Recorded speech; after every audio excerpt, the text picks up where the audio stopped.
Hey guys, Coach Corsi here, California Philippines Bearcats in Mactan, Newtown, Cebu, Philippines. Hope you guys are doing great. Hey, I've got a new vlog from John Wooden's book, My Personal Best. It's vlog number 19 from his book, and this is about championships. He calls it the beginning of the beginning. In 1964 was their first national championship. They beat the Blue Devils by about 14 points in the final to win their first national championship in UCLA history. But he really says that that wasn't the beginning. The beginning, he said, was in 1962. And in 1962, he had a team, and I want to get these quotes right from Sports Illustrated. Called them. They said they had no height, no center, no muscle, no poise, no experience, no substitutions, and absolutely no chance. And they weren't even tough enough to mash a mango. I know what a mango is in the Philippines, so it's pretty soft. So this is why this is in 1962, the team that he had. And it's interesting, he told Sports Illustrated, I think they're a little better than they look. And that really came from his experience in 1948-49 when he underestimated that first UCLA team that did so well. And so he really felt that they had a chance. And sure enough, they didn't start out well. They lost 7 out of their first 11 games. And then they started to win. And they won 14 out of the next 18. They won, back then it was called the Pac-8. They won the Pac-8 division. They went on to win the Pac-8 championship. And then they went to the national tournament.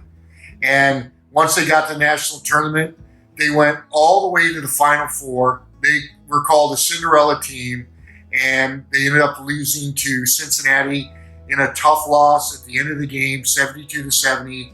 And Cincinnati was the defending champs and went on to win their second championship that year.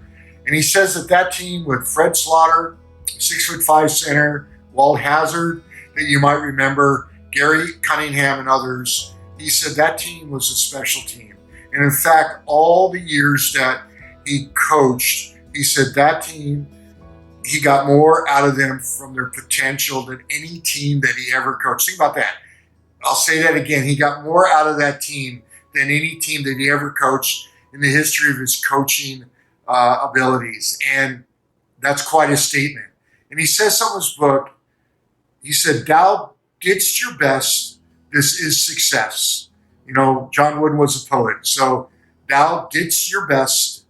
This is success." And he began to learn from that 1962 team that even though they didn't win a national championship, in his mind, they were winners. In his mind, they were successful. In his mind, they won.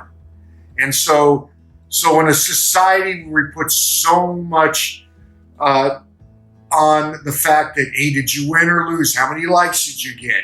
What was your record? Were you CEO or owner or not?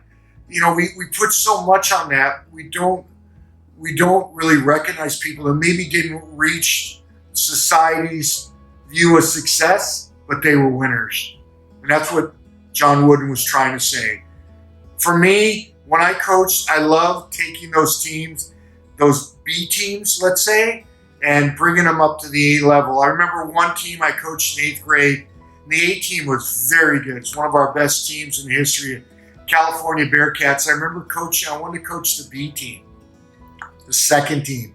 And we ended up at the end of the year, we ended up in some practices beating the A team in practice. We ended up being more successful. And what was really rewarding to me is these kids went into high school by their sophomore and junior year. 3 or 4 of the kids that played on that second team passed up the kids that played on the A team.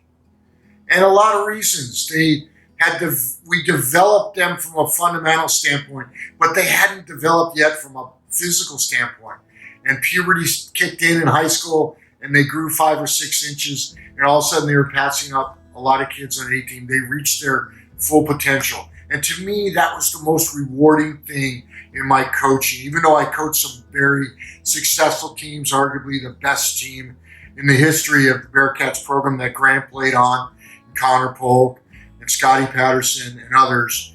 But to me, the teams that were really rewarding were those teams that weren't as good in everybody's mind. And then the second thing I wanted to share from my experience was my college coach, Bill Reynolds, Boo-Boo, Coach Bill Reynolds. You know, he was the best coach that I ever played for. And I feel to this day that he got out of every ounce of ability, physical ability that God gave me. He got that out of me like no other coach would be able to do that. I was 6'3". I was slow. I couldn't jump that high. I could work hard. And he used that, and Bill Reynolds taught me the game. He taught me, he got all the potential out of me that was possible to be a great college player. And I forever in debt to Coach Bill Reynolds for that. So think about you as a coach. Are you seeking wins and losses? Are you seeking championships? Or are you looking to improve your players? One of the things we always say in the Bearcats organization, the most important thing is for us to get our kids ready for high school basketball. And after that, if they want to go to college, that's up to them. But our job is to get them ready for high school basketball so they can make that freshman team. They can make that JV team. They can make that varsity team. And not just make it, but start and have an integral part of playing on that team. That's our job. That's our job. That's your job as a coach, to help your kids reach their full potential, training them up, fundamentally sound, teaching them what it means to be a great player, teaching them what it means to be a great man of character and integrity. That's our job, like John Wooden.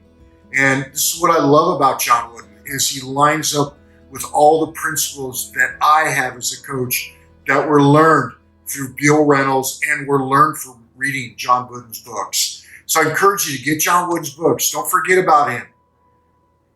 This is still the greatest coach of all time. So anyways, we're getting ready to leave here. We love you guys, and we'll be back in the U.S. shortly. And I just want to thank you guys for all your prayers and your encouragement. Please subscribe, like, comment, and share. And most importantly, hit that notification button so that you can be updated to all my latest videos and be able to watch them as soon as they come out. God bless you guys. And go Bearcats!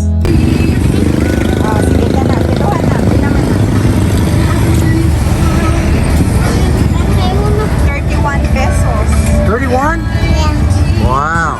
Okay. We'll take it. Sold. Walking home. Look at these guys. These guys are awesome. Look at that bike. I love your bike. Nice. Where we're staying there. Other side in those condos. Hey guys, Coach Corsi here. Thanks for watching. Please subscribe and like, and thanks for being a part of this vision for the future to impact our youth and the next generation. God bless you, and go Bearcats.